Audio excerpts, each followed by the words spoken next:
Ariketa honetan esaten digute badaukagula digital analogiko bihurgailu bat, ezaugarri hauekin, eta sartzen baldin bazaiola 3 biteko sekuentzia hau, bere irteerako tensioa marraztea. Orduan, bueno, erditik kenduko naiz, eta ulertu dezagun zer daukagun hemen. Digital analogiko bihurgailu bat. Hau zer da? Hau da zirkuito bat sartzen zaiola hemen.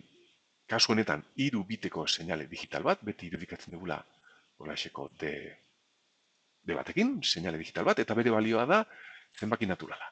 Eta honek bihurtu behar du tensio batera, eta zirkuito horrelaxe irudikatzen dugu. Hemen izan behar dugu irterako tensioa, ditu behar dugula VDAC, digital analogiko bihurgailuan tensio maila, eta honek noski egin behar du lana tensio tarte batean, hori irudikatzen dugu horrelaxe VRF min.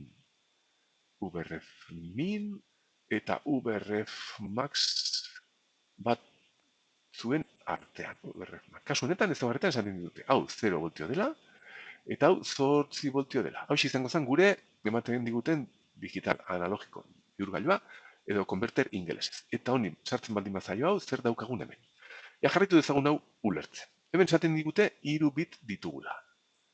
Eta tensio tartea analogikoa da 0 eta 8 artekoa. Beraz, honek egiten duena da, zenbaki digital honen arabera, 0 eta 8 artean maila bat eman.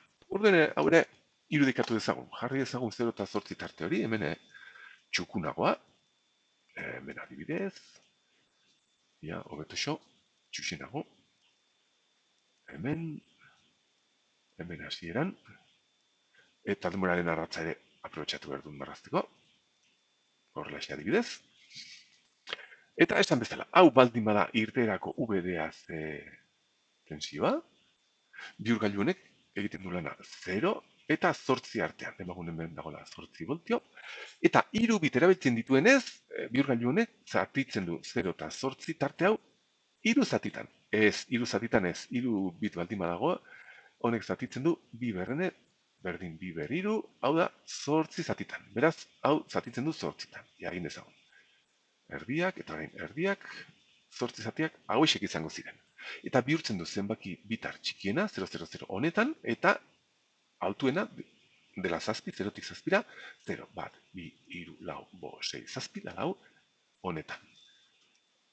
Azken aurreko honetan, 8 ez da hilegatzen. Bale, hor duen hau zatitu bat dugu honetan, tarte txikia honi bereizmena esaten zaio. Bereizmena, honen formula da, tarte guzti honen tarte hau, VRF max ken VRF min, VRF max ken VRF min, kasu honetan dela 8 ken 0, tartea da 8, zati, biberren, biberren. Hau izango zen formula orokorra bereizmenarentzat.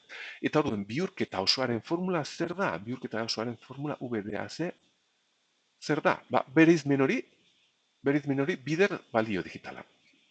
Zenbaki naturalean. Hau daukagu. Gauza da, batzutan minimo hau ez da 0, baizik eta izan daiteke -10, -5, orduen formula orokorra izango zen bereizmen hori bider balio digitala gehi VRF min.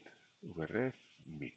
Kasu honetan hau 0 da, eta ez daukagu arazten. Orduen, honi sartzen baldin bazaio sekuentzia hau, ikusi izagun sekuentzia honen balioa. Ia, hasieran, hau da garrantzitsuena, daukagu 0. Bat, dala, balio digitala, 0 bat da, 3. Urrengo denboran daukagu bat, 0, lau. Urrengoan, bat, 0, hau da, bost. Bost digitala, Bat, 0, berriz, lau.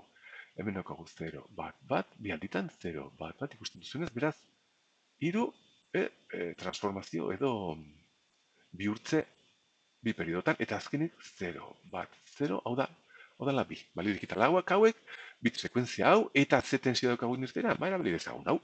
Bereizmena, kalkulatu dezagun, ia, 8 ken 0, 8 zati, 8, bi berriru dara 8, bereizmena da voltio bat.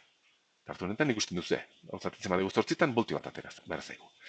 Beraz, balio digitala baldin bada 3, atera behar zaigu, hau baldin bada 3, bereizmena baldin bada bat, eta hau baldin bada 0, pues, atera behar zaigun tensioa da 3 voltio, bat bi, 3. Hemen txizango genuke, lehendabiziko balioa, lehendabiziko bihurtze periodo honetan. 3. Urrengoan lau digitala etortzen zaira. Beraz, hemen izango genuke lau, bider bereizmena bat, lau, gehi 0, 0, lau. Prozesu guztia egingo dut, noetzat tontakia bat izan, hemen txizango genuke bigarren periodon tensio hau. Urrengoan bost ailegatzen zaigu. Hemen bost daukagu. Beraz, urrengoan bost izan behar dugu. Hau da bost. Zango zan, 3 voltio, 4 voltio, 5 voltio, bost. Onutzaino, ikusten duzu ez da? Bale, hemen ailegatzen da lau berriz. Beraz, jaitsiko zen tensioa onutza, laura. Gero, bi periodotan, iru. Hemen iru, jaitsiko zen irura, onutza, eta beste periodo honetan ere bai. Iru. Eta azkenik honetan, jaitsiko zaigu bira. Beraz, VDAC tensioaren forma irteeran, denbora honetan, forma hau izango zen. Iru, lau, bost, lau, iru, bat, forma hau. Hemen zer egin beharko genuke, seinale analogiko honi eskailera moduko forma hauek entzeko, pues, pasabide baxuko filtro bat sartzen badiogu, orduene eskailera moduko aldaketa azkar horiek desagertzen dira, eta filtroren irteeran, pues, izango genuke, honi jarraitzen dion seinale analogiko txukunago bat. Ados, aurrera.